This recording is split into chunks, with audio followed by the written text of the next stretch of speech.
Welcome to the dolls room, where every day is a disco party. Huh, Ito? Ito! Hi! Welcome back to the dolls room. So today I'm going to do a review on Dal Katoya. I hadn't planned on doing a review on her just yet. I kind of wanted to go through, I did Milk Latte first, and my second main Pullip was Classical Alice, and I really want to do a review on her. But before I can get to that, I really wanted to do a review on Katoya, mostly because her stock is so involved and specifically put on her that I'm afraid that if I take her out, which I want to do eventually, I want to change her up completely, I won't be able to get her back into her original stock and give you a decent review. So here we are. So first of all, I had to do a little bit of research on her because I hadn't seen her anywhere. I don't know anything about her. She came up as an available sale from a friend of mine on Facebook. Hi, Ren!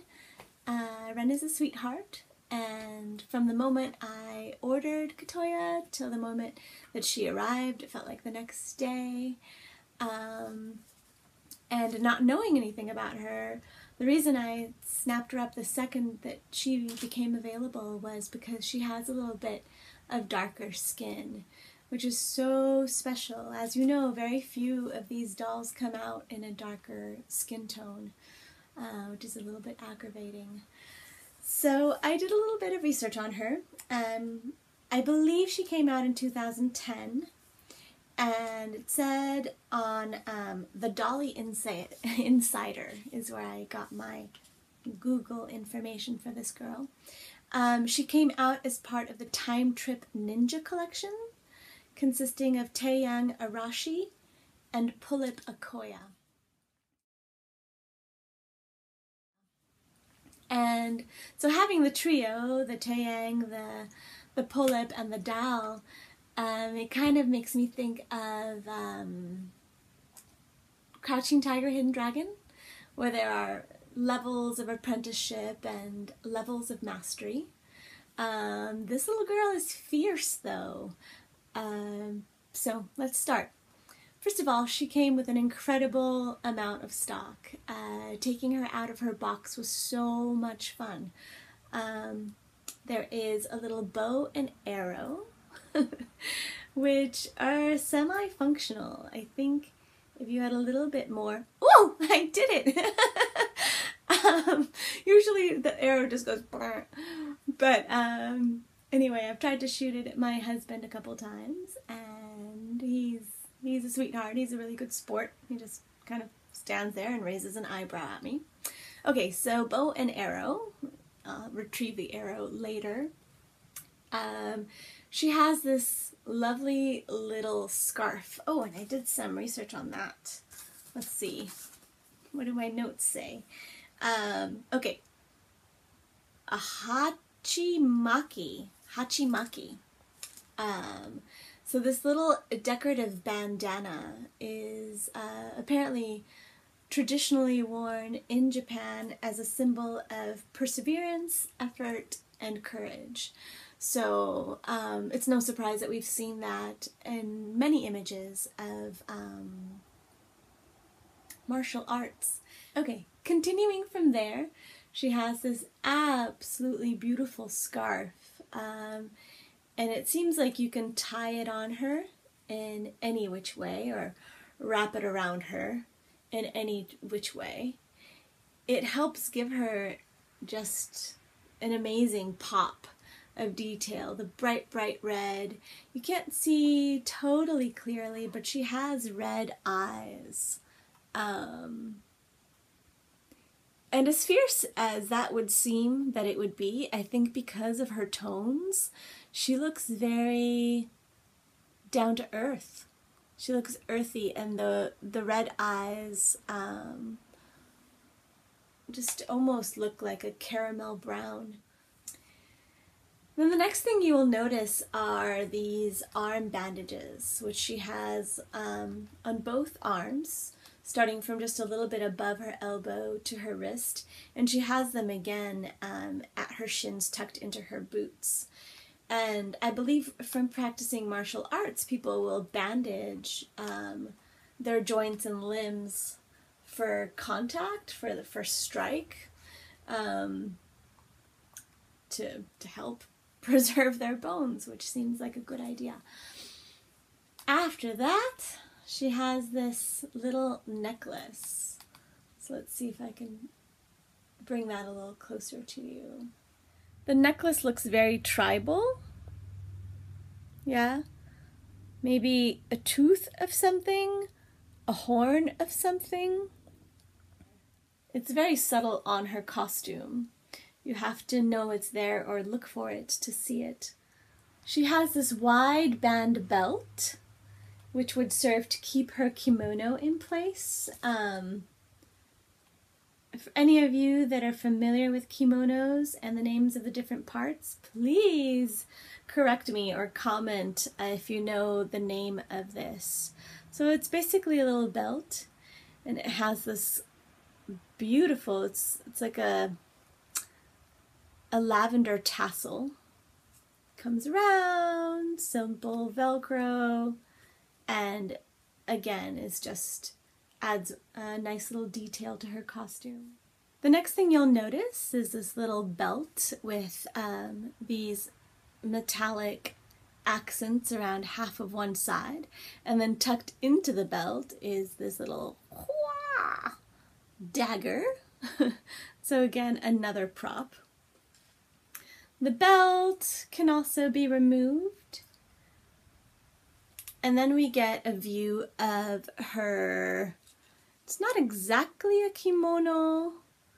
I think technically it would be closer to a yukata, which is like sort of a day-wear kimono. Please correct me if you know better. And ultimately it's just a little vest with these little characters written down the left lapel. If you know what that says, I would love a translation. Underneath the little yukata vest, she has a warrior's mesh top.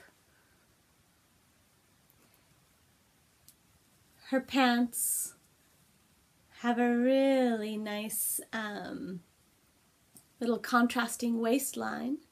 And then the pants go down. I imagine they balloon out. Again, I haven't taken her apart yet because I wanted to do this video before.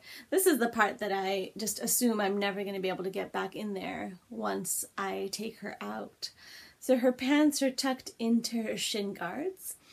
Her shin guards are then tucked into this boot with what I believe is a fake sort of a boa-like fluff.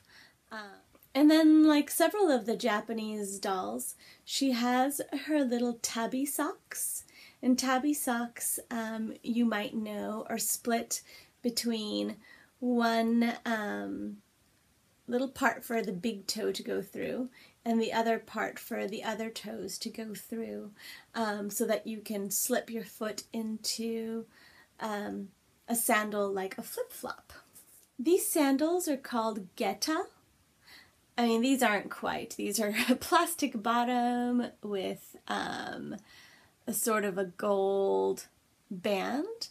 Proper geta are usually a wooden bottom with a Japanese fabric used for the thong straps.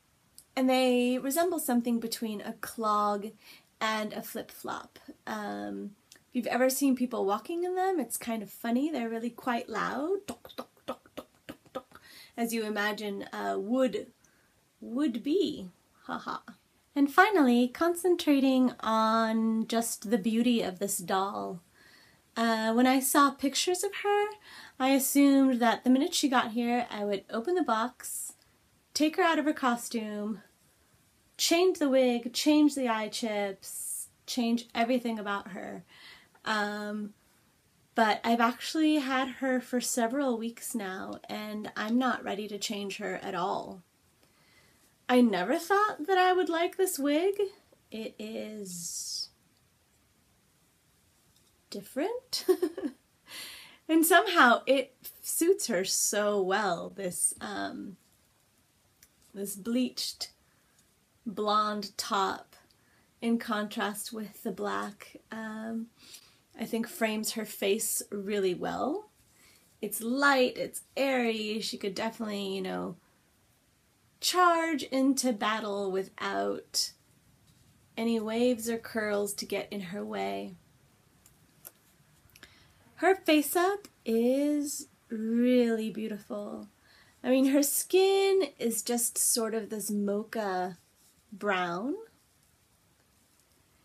And then she has a little bit of a smoky eye. She has golden eyelids. Sweet little eyelashes all the way around. And then this fascinating little tattoo on the corner of her right eye. Her lips are somewhere between a golden caramel auburn color with a little bit of gloss. She looks fierce, and I think she also looks sweet. But when I first got her, I was just amazed at how incredibly beautiful she looks. And she has so much potential. When I do get around to changing her eye chips and her wig and her stock, I think she can go from being this fierce rogue little traveler to being quite, maybe even a little princess. And then, surprise! She's a feisty one. She's got a tattoo on her chest, hidden behind this mesh. That's the only one that I know about. Again, I haven't... This is the most stock that I have removed from her, actually. So you kind of get to see her as I do. Eventually, when I change her up, I'll go ahead and do a little photo video montage or something of the sort and update her for you. I highly recommend this girl. She's still available, a little bit here, a little bit there, and in some places for an incredibly good price. So just hunt around if you're interested. I highly recommend her. Thank you for watching. I'll be doing another review soon, so if you have any requests of who you'd like to see, I think I'm just gonna do whoever comes up, whatever topic happens to come up next. Remember to like this video if you did like it, and I'll see you soon. Bye.